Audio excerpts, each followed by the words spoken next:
Hi everyone, welcome to Current Events Articles in Psychology. I just wanted to express a warm welcome to you for joining me in this adventure. We will be reviewing current articles on various psychological topics to include human sexuality, dating, love, health and wellness, and lots of more articles. Anyway, but the best part is we are going to learn how to interpret each topic using the main perspectives in psychology, such as the behavioral model and the cognitive model, the socio-cultural model, and so on and so on. So first, I will review a particular article, then present a lecture on psychology's perspectives. Then you pick one psychological perspective and tell me how that particular perspective interprets the finding of the article. How fun is that? I am so excited to see all of your responses. And you know my motto, go where you are celebrated, not where you are tolerated. Learn lots and smile even more.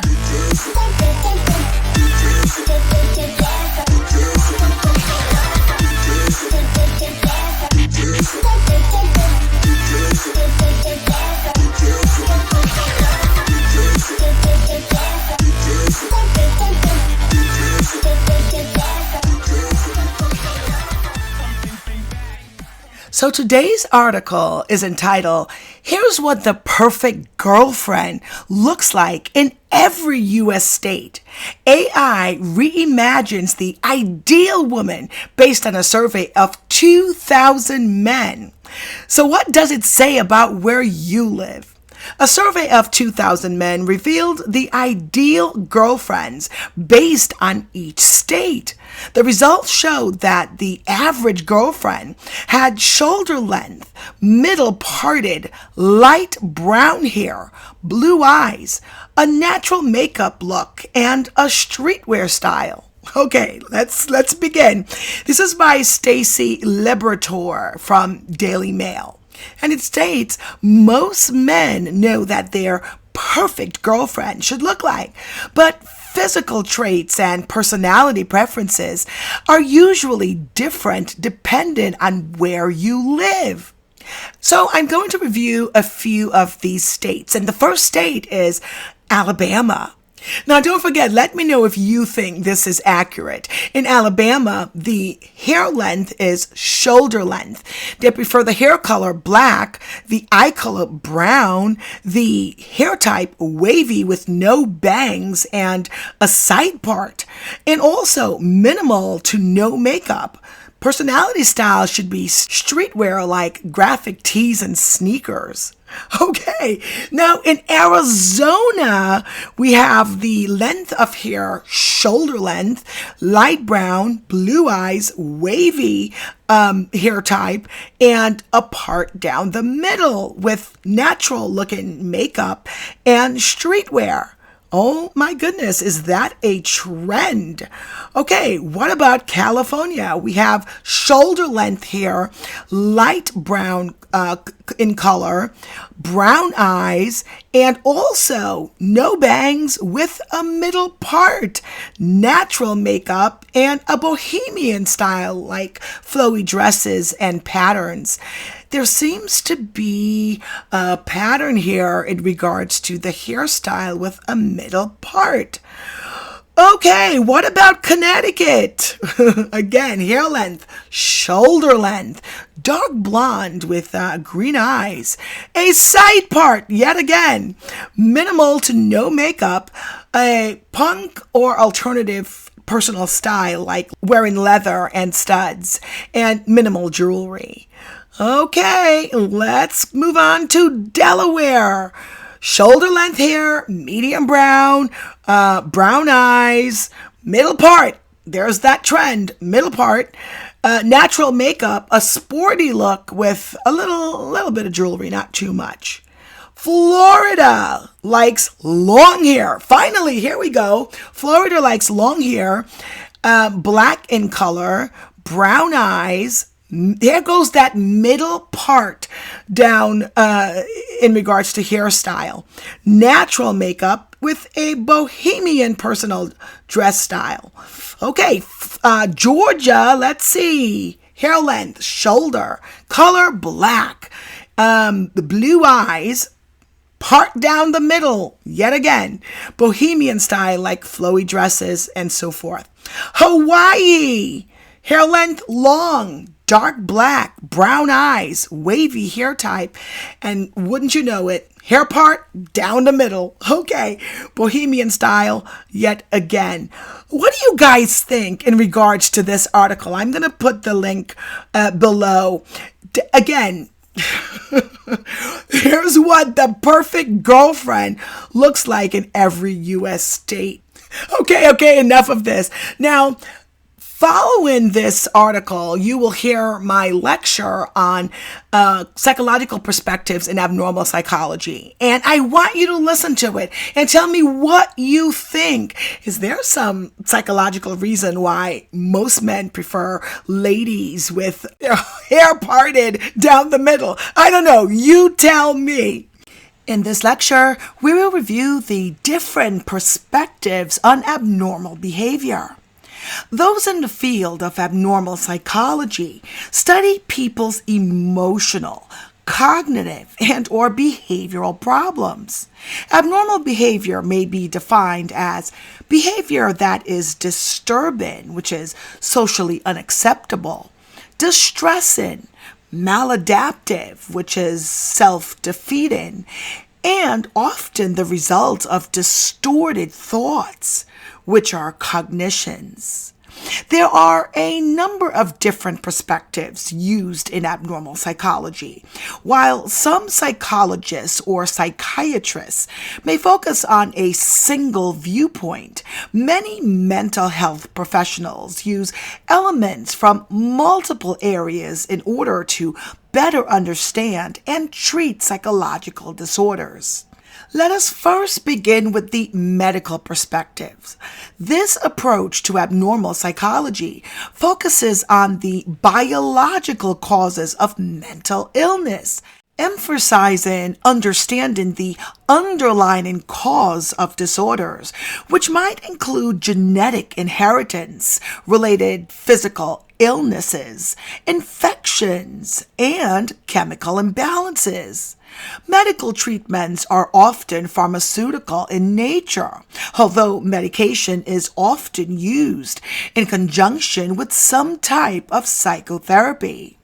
Okay, so those who hold a medical perspective focus on biological and psychological factors as causes of abnormal behavior, which is treated as a disease or mental illness and is diagnosed through symptoms and cured through treatment.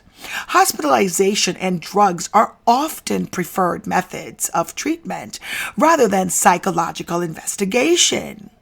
Recent research linking biochemical disorders with some abnormal behaviors has provided some support for this approach. Okay, next, let's move on to the psychodynamic perspective. This perspective has its roots in the theories of Sigmund Freud. The psychoanalytic approach suggests that many abnormal behaviors stem from unconscious thoughts, desires, and memories. While these feelings are outside of awareness, they are still believed to influence conscious actions. Therapists who take this approach believe that by analyzing their memories, behaviors, thoughts, and even dreams, people can uncover and deal with some of the feelings that have been leading to maladaptive behaviors and distress. So again, the psychodynamic perspective proposed as an alternative to the medical approach evolved from Freudian psychoanalytic theory, which contends that psychological disorders are the consequence of anxiety produced by unresolved, unconscious conflicts. Treatment focus on identification and resolution of the conflicts. Now, let's move on to the behavioral perspective. This approach to abnormal psychology focuses on observable behaviors. In behavioral therapy, the focus is on reinforcing positive behaviors and not reinforcing maladaptive behaviors. The behavioral approach targets only the behavior itself, not the underlying causes.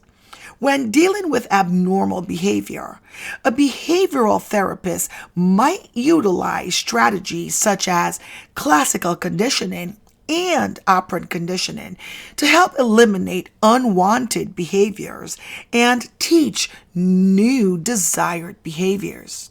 So, those espousing a behavioral perspective contend that abnormal behavior results from faulty or ineffective learning and conditioning. Treatments are designed to reshape disordered behavior and using traditional learning procedures to treat new, more appropriate, and more adaptive responses. For example, a behavioral analysis of a case of child abuse might suggest that a father abuses his children because he learned the abusive behavior from his father and must now learn more appropriate parenting tactics. Okay, so moving on to the cognitive perspective. The cognitive approach to abnormal psychology focuses on how internal thoughts, perceptions, and reasoning contribute to psychological disorders. Cognitive treatments typically focus on helping the individual change their thoughts or reactions. Cognitive therapy might also be used in conjunction with behavioral methods in a technique known as cognitive behavioral therapy, or CBT. So, according to the cognitive perspective, people engage in abnormal behavior because of particular thoughts and behaviors that are often based upon their false assumptions. Treatments are oriented towards helping the maladjusted individual develop new thought processes and new values. Therapy is a process of unlearning maladaptive habits and replacing them with more useful ones. Okay, and the final perspective of today's lecture is entitled The Social-Cultural Perspective. From the social cultural perspective, abnormal behavior is learned within a social context, ranging from the family to the community to the culture. Cultural variables acquired through learning and cognitive processes are believed to be important and produce an abnormal behavior. Anorexia and bulimia, for example, are psychological disorders found mostly in Western cultures, which value the thin female body.